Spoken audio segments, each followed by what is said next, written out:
Okay, we seem to be recording. So, welcome to Darren's Digital World. Today, we are going to be going over how to test your power supply. Now, there may be multiple reasons why you want to test your power supply. One, maybe just out of curiosity. Two, maybe you're having problems with your machine. Or three, you're looking to get a higher quality model and you just want to see what the one you have now, what its quality is. Wow, I slaughtered that. You know what I meant. Anyway, so you need to start by unplugging your computer. As you can see, this computer is fully disconnected. Once you unplug it, press and hold the power button for 3 seconds. This will drain any power out of the power supply and basically completely get rid of the risk of you getting shocked. So, next thing we have to do, I'm putting it upside down. Next thing we have to do, obviously, is get inside the tower. Now, if we look at the back, we can see that this side is where the motherboard is.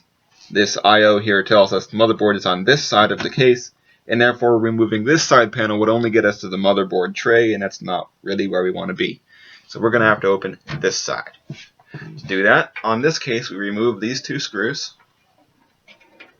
There's one. And there's 2, and they're just going to sit right over here.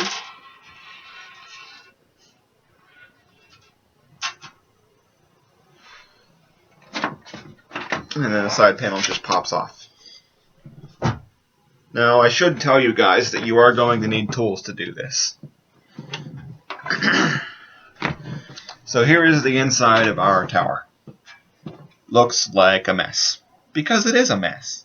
This is the one featured on my Tom's Hardware article that was titled, "I built a system using parts that I don't recommend." So how was it? And to answer that question, the process of building it was pretty much hell, but after I got through that, it actually runs pretty good for a dual-core 1.2 GHz system with an HD 5450 in it. I don't know why I threw a Samsung SSD in it. It's actually an 850 EVO 240 GB model and a 1 TB hard drive. Really, it's overwhelming for this system, but hey, if I can use it, I'll use it, and I just had them laying around. So to get started, you're going to have to reach in here, disconnect motherboard power, give you a better view. This 24 pin should just come out. Now, on some power supplies, these 4 pins will be attached and not be removable. On this one they are, I just have them taped to it. On other power supplies, they will not be there at all. You will just have a 20 pin motherboard power connector, and that would be for older systems. Now, I have this bundle sitting here, and I'm going to take care of that once I'm done here. So we're going to go ahead and disconnect the front panel fan. Get that connector out of the way. Yes, my fan connects via Molex because I'm cheap. Anyway, next we're going to disconnect SATA power from our hard drives. So just get those connectors out of there. Now, if we lift up on this bundle, we can see that we still have a wire here going to the front panel. So this is not ready to be pulled out yet. So, not let this fall that way. Let's just set it down gently. Let's get into our handy dandy tool set. Just given to me by my school.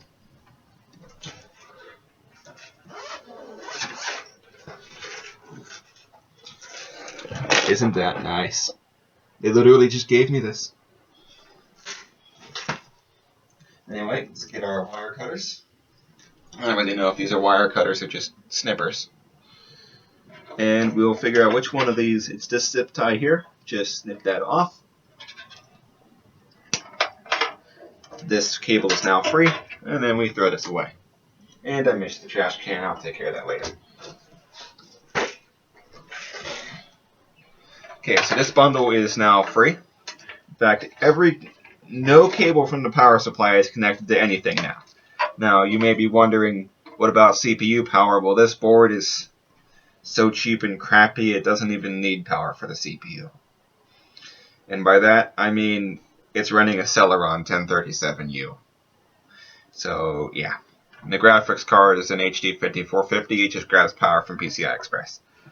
So, the next step, of course, is to unscrew the power supply from the back of the machine. So I have my handy dandy other tool set here. It's a multi-bit thing, a bunch of little bits in there. You can do basically anything you want with one of these. I got it off eBay for $12, I think. Let's just undo all of these screws and set them down somewhere where we're not going to lose them. I have a white cloth there behind the camera, and I'm not going to lose black screws on a white cloth. It's also nice to have a screwdriver that's magnetic, which this one is. It's much harder to lose screws when they stick to the screwdriver. Just to prove me wrong, I ended up dropping that screw, but you get the point.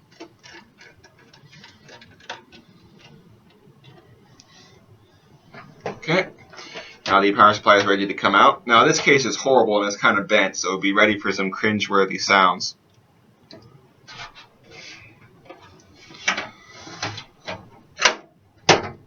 Yep, there we go. Power supply is free from the case. So, what are we going to do with the case now? Well, it's going to go somewhere else. We'll just put it on the floor over here for now. Now, over here somewhere I have my power cable. There we are.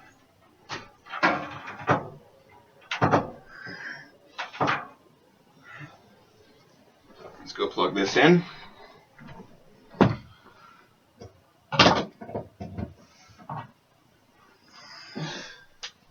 I didn't interrupt the video. Okay, we're still recording. I just unplugged the laptop to get the power supply into the wall. So, turn our power supply off, plug it in.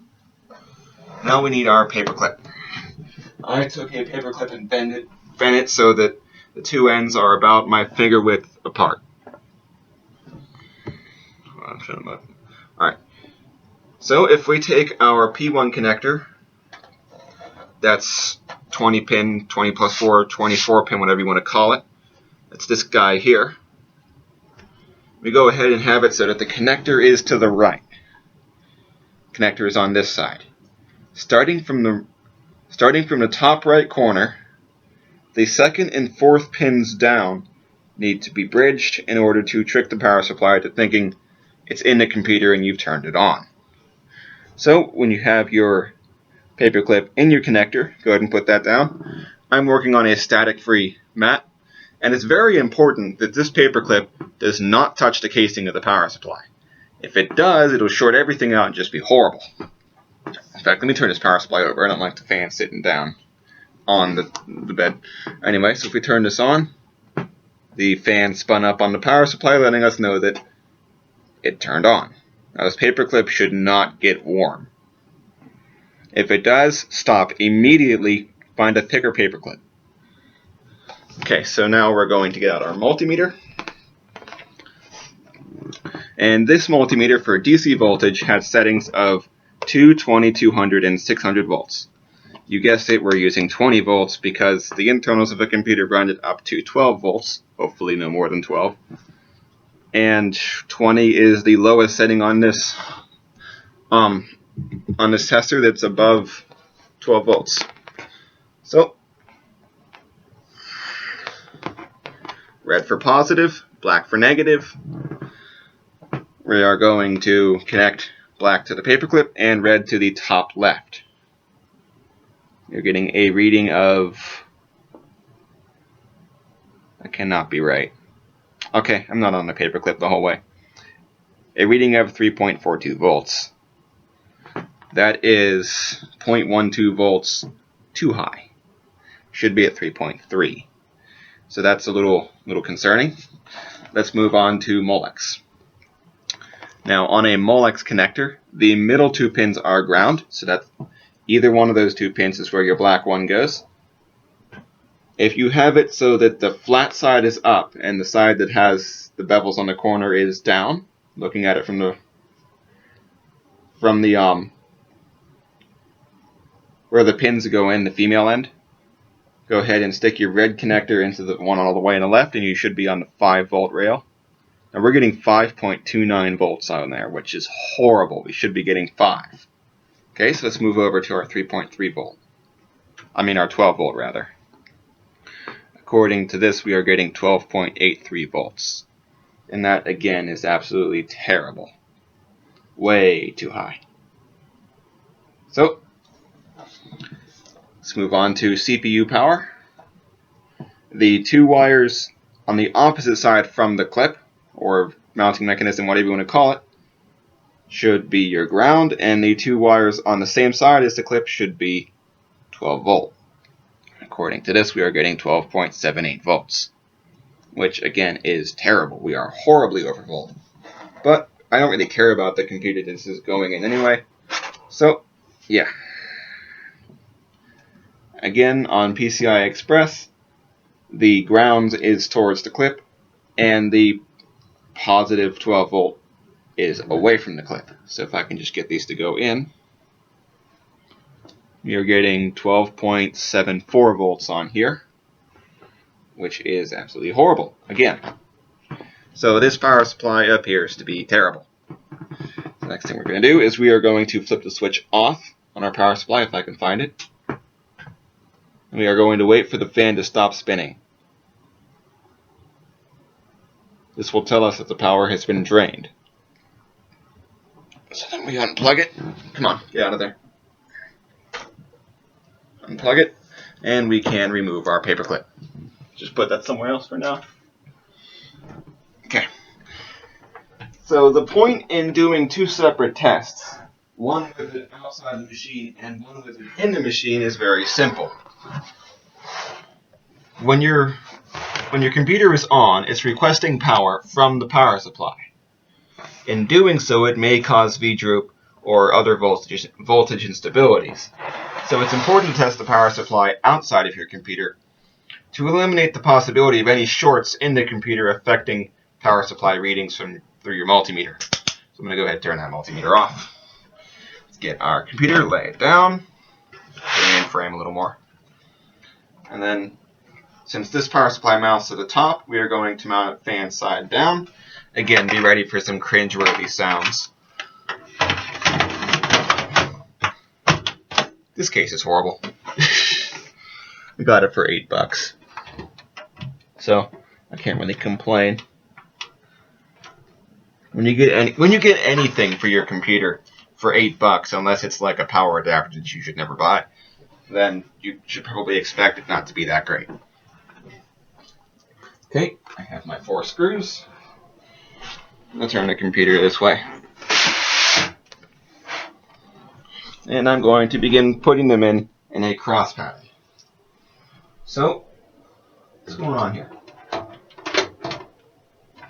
Ah, okay, didn't see correctly. So, the screw at the top left of the power supply, I am putting that one in first. I'm not tightening any of these down yet, just putting them down until I feel some resistance. And then the bottom right screw is going in next. Again, not tightening it down yet. And then any of the other 2 screws. The goal here is to go in a cross pattern so that you go corner to corner instead of 1, 2, 3, 4 like around the square, because in doing that, you might get the power supply to mount slightly crooked. Now that we have all 4 screws in, we're going to go ahead and tighten them down.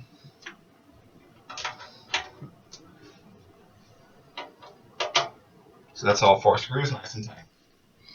Okay, so next, this is the simple part.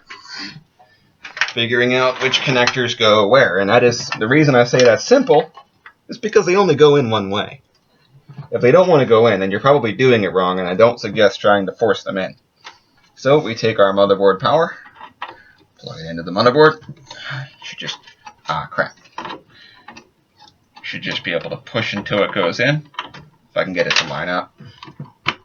And there, you heard it click in. So that's in. We'll just slide that extra cable back out of the way. Let's see, what's next out of this monstrous heap of cables? PCI Express, I don't know why you're not in the bundle. Let's get that bundle out of the way for now. Just going to shove it up into the drive bay because I don't have any optical drives in here. Okay, next up is SATA power. I'm going to route it behind the P1 power, or motherboard power, whatever you want to call it. One goes into the top drive, and the other into the bottom drive. Now, since this is a 1.2 gigahertz dual-core system, it is completely overkill that I have a 240 gigabyte Samsung SSD 850 EVO for my boot drive and a 1 terabyte Western Digital Blue mechanical drive for storage, but hey, it is completely overkill, completely overwhelming for a system this size, but I mean, of this quality, but I don't really care. Okay, so here is our bundle of the cables that are not going any specific place. So I'm going to take the Molex from the fan, the front panel fan. Yes, my fan connects via Molex because I'm cheap. And plug that in there. We should have one more connector that's not being used. Aha, here you are, PCI Express power. My graphics card does not need PCI Express power because it connects... Wait, that's going to get caught up. I need to route this cable differently.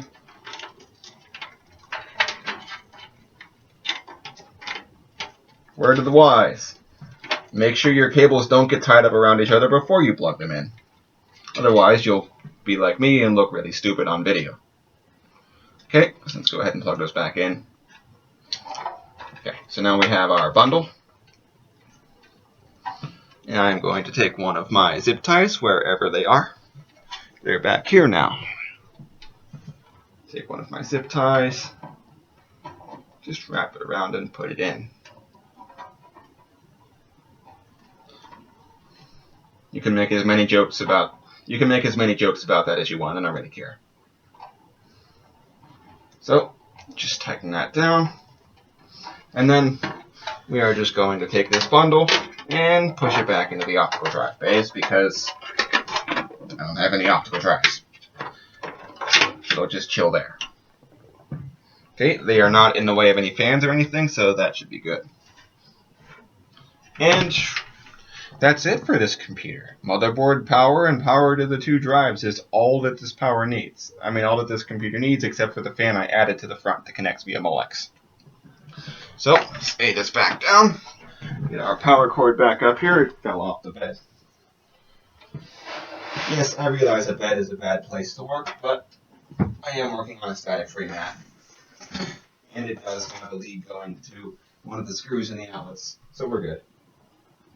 We are grounded. Put that in. Turn on the power supply. Press the power button. And what do you know, it turned on. So, now we need to find our bundle that we shoved away in there somewhere. And bring it back out. Okay, so we have a Molex connector right here up at the front. Let's try to. I can't really bring the computer over any further, so I'll just turn this. Okay, let's get our multimeter set back to where we had it before, 20 volts DC. Let's try the CPU power connector. Okay, black to black, red to whatever the other color is. In this case, it's a yellow wire. 12.21 volts. Horribly overvolt. I'm surprised it's running without killing itself. Okay, Molex. We are trying the 5 volt rail right now. Getting 5.17, terribly overvolt. And for the 12 volt rail, we are getting 12.21, terribly overvolt again. So, that just goes to show, do not buy Rosewheel power supplies. Now, I don't know if they make good quality units or not. They make some acceptable quality units. This obviously is, this obviously is very low quality. Let's go ahead and turn this off. So, hopefully now you have some idea of how to test your power supply. I will leave links in the description to Google searches to images for pinouts on these connectors, so that you can tell where to put the connectors on your multimeter into these connectors. Get back in there. Stop getting caught on each other. Yeah, you can joke about that phrase as much as you want. Okay, so let's turn our computer off.